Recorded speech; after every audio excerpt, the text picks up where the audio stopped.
Okay, so for our OS B7, we're going to talk about the RAID installation.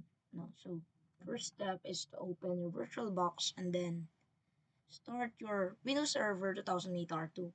After that, syempre, check nyo sa settings yung storage. No, so since na lagay ko na yung uh, mga disk na to, no? So, para mag-add ng bagong SATA is just click this one. Ayan. To.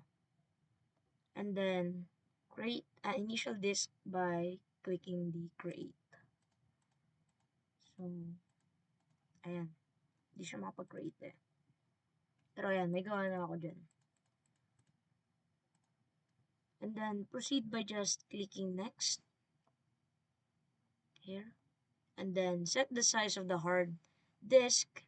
Then, finish. And then, pwede nyo maset kung ilang gig or kung anong size yung gusto nyo dito sa inyong mga disk, no? And then, repeat the same process para sa inyong tatlong disk, SATA disk. And then, after that, sisimulan na natin sa RAID 0. No? So, open Windows Server 2008 R2, then go to Server Manager, Storage. Then, sa Storage, click the Disk Management, choose the disk, then New.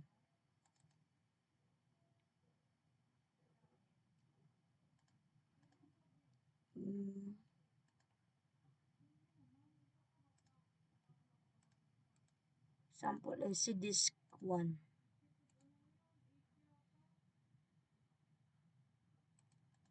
Since hindi tayo nakapag-create, no, hindi na tayo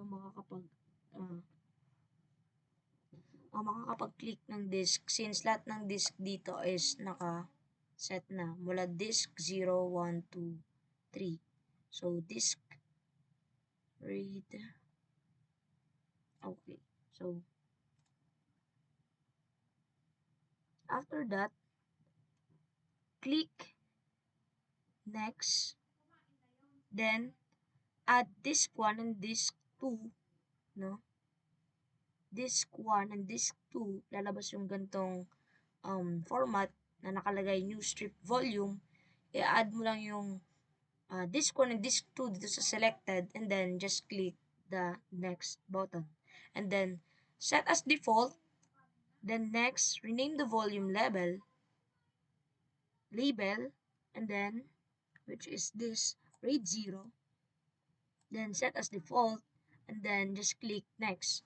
Then, click the finish button after mong in-add yung dalawa and then set as default and then lagyan ng volume label, that's it. Just click yes and then magkakaroon ng notification na magsasabing disk management na disk converted na yung start. Operation selected, converted the selected basic disk. And then after clicking yes, the computer will check the disk 1 and disk 2 at healthy level, which is lalabas ito, disk 1 in RAID 0. So, pag successful na pagsama yung disk 1 and disk 2, is lalabas siya. I-check niya yung computer health and then lalabas yung ganito, disk 1, RAID 0, 2 gig, healthy. Okay. So, for the RAID 1 naman, click the disk and click yung mirrored volume. And then, ito yung lalabas, no? Right-click lang disk management and then create new something and then ito yung lalabas. Just click next. So, for the RAID 1 naman, repeat the same process by adding the disk 1 and disk 2 sa selected and then click next. And then, set as default lang ulit yung lalabas na gantong notif and then rename it by rename the volume label by RAID 1 and then click next. Then after clicking the next button, click the finish button, then just click. Ito yung lalabas after clicking ito yung sinet mo na volume label, and then ito yung lalabas, and then just click finish, and then lalabas ulit yung notification na ganito, and then simply click yes, and then after that i-check ulit ng iyong computer if healthy ba yung disk 1 and disk 2, and then lalabas ulit yung ganito, which is nasa baba siya, yung disk 2. So ito yung itsura niya.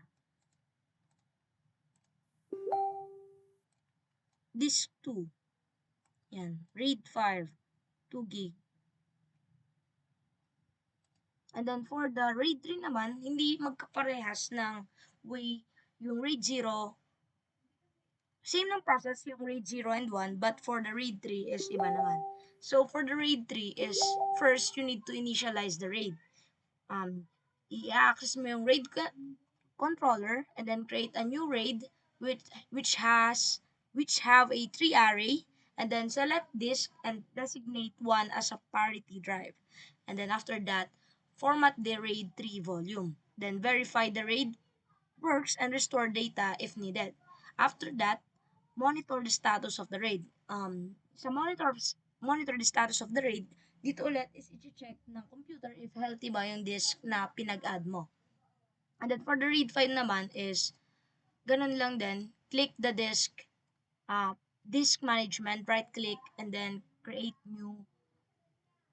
Then lalabas yung notif na to, simply click yes, and then dito naman you need to add 3 disk. So sa selected makikita na selected na yung disk 1, 2, and 3.